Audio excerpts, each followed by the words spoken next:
Hey guys, Mustang here bringing you a Dragon Ball Z Dokkan battle video, and so we have had some more official news on the Tanabata campaign coming up, or I guess the replacement for the Tanabata campaign, because up until this point we haven't really known what exactly to call it, because the celebration used to take place in July on JP. It was called the Tanabata celebration because it took place at the same time as the actual Tanabata festival in Japan, which was an actual Japanese holiday.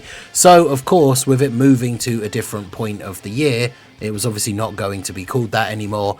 Global used to get this event sometime around November and had a bunch of different names over the years, because of course it wouldn't be called the Tanabata celebration on Global, dropping outside of Japan, and of course, you know, 5 months or so after the actual Tanabata festival. So today we got this post on the Dokkan Twitter, feeling the heat, Transcendent Dokkan campaign. So for me personally, I might have missed something, but I don't remember them revealing before that this was going to be the name, right? Because they've revealed what the future, like what was the JP anniversary, is now going to be called going forward, rather than just being called like the anniversary. And of course we have the Global Dokkan campaign, which is the July celebration, which celebrates the global anniversary. And so it seems that the Tanabata celebration is now going to be called the Transcendent Dokkan campaign. Now I assume that they're going to go with that, and then potentially just the first part will be different. Like this year it's feeling the heat. I don't know, I guess it's kind of dropping in the summertime, although it's late summer, almost early autumn, so I don't know. Maybe that is just the name of the specific campaign, and then the Transcendent Dokkan campaign is what the Tanabata is officially renamed. I guess we won't know until next year when we see if it's still called Feeling the Heat or if it's something else and then Transcendent Dokkan campaign, which is what I assume. But we are going to get some official news earlier than I think a lot of people expected, because you can see today is Friday the 22nd of August. The World Tournament has started today, which will be going on all over the weekend and finishes early Monday morning UK time, or late Sunday evening if you're in the US. But that Monday is of course the 25th for me. And then straight away going into Tuesday the 26th, that's when we have the new Union Master event coming out. But as you can see here, we also have a live stream planned for the 26th of August at 3 AM PST. So this is one of those few times that rolls around that's really good for me in my time, because this is at like midday, so no need for me to get up early, and I'll be able to live watch the stream, and yeah, we can see this information firsthand. And the most important thing, with the latest info on the new character and more. So basically straight away next week, Tuesday, this stream, we are going to get the information on the new character for the Tanabata celebration. So this is very exciting.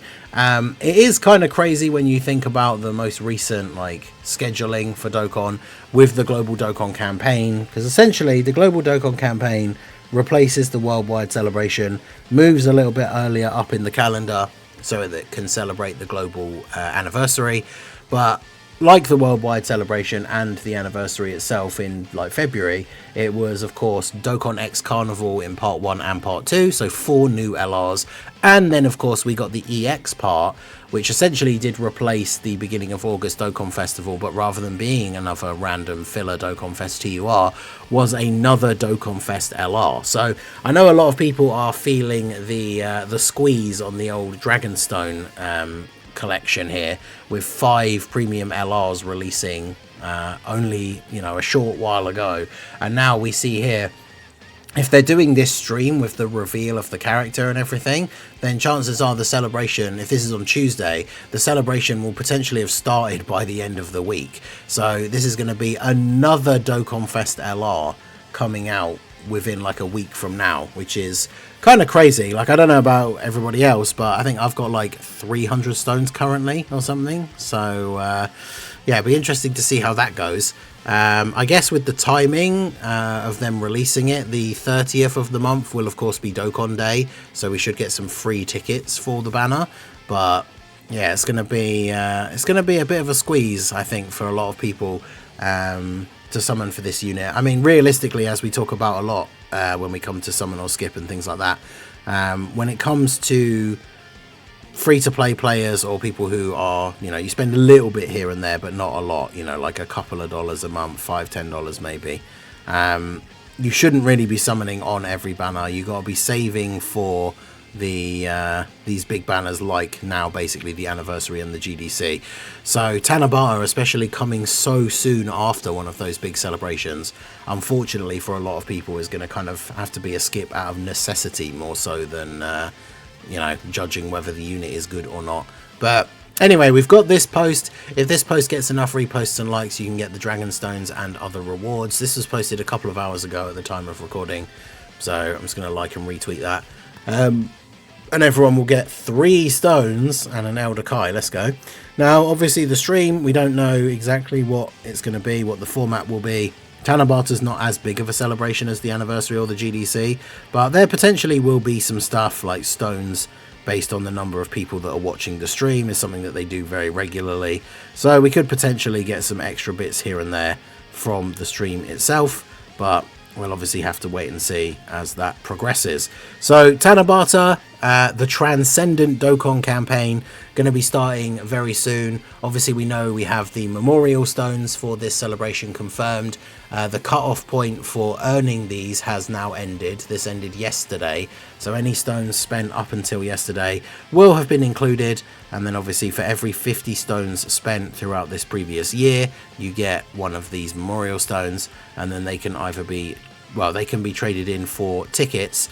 Now, it'll be interesting to see. I did a video about the memorial stone, so do go check it out if you want a more detailed breakdown. But the last year for the worldwide celebration, they not only had these tickets where you could pick up some of these older characters, but you were able to get a limited number of rainbow tickets that you could then actually use on the new banner.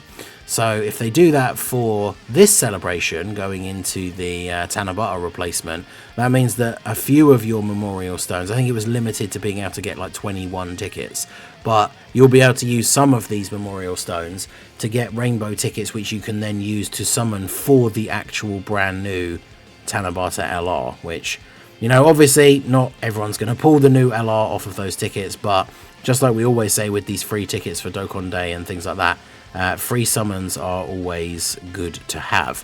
So it'll be interesting to see how this all pans out. Obviously when the celebration starts, we will get all of these, so let me know how many you guys end up getting.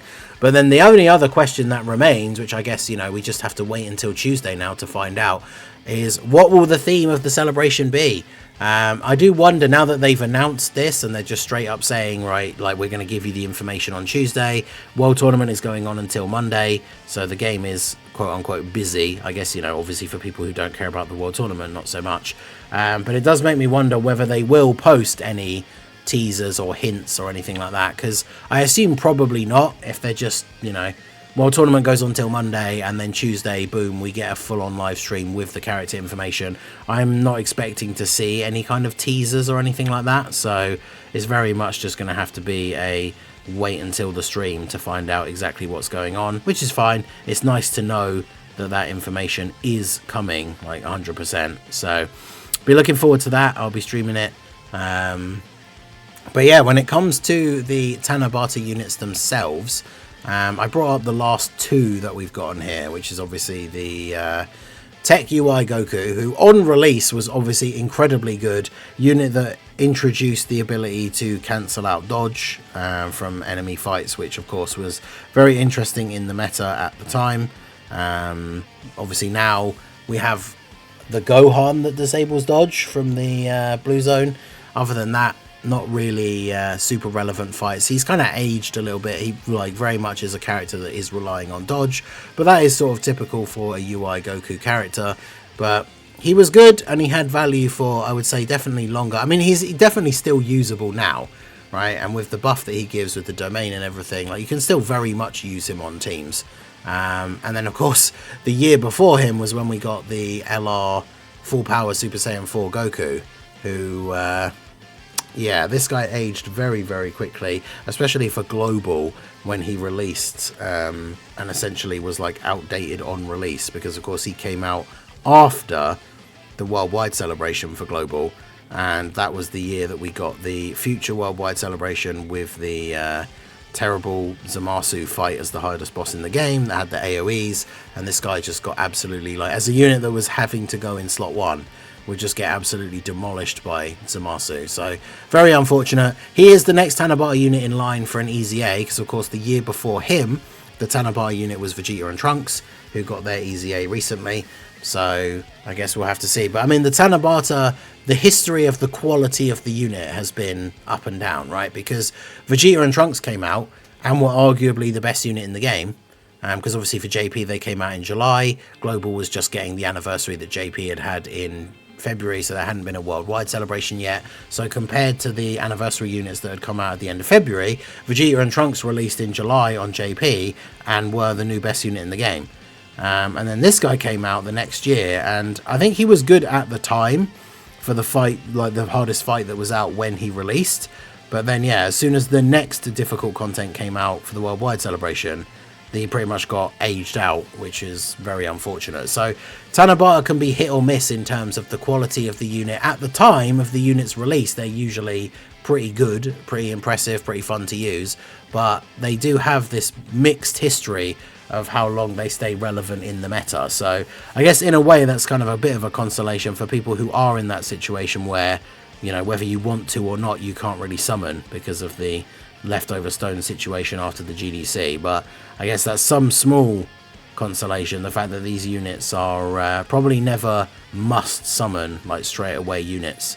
But I guess we'll have to wait and see, because, you know, they did a really good job with all 5 of the GDC LRs, so this has the potential to be very, very good. And then of course remember that part 2 will bring a Carnival LR, which of course will be related to the part 1. The Tanabata, whatever the overall theme is, essentially always ends up being a super class and an extreme class that fought each other from whichever part of the show or movie that they come from.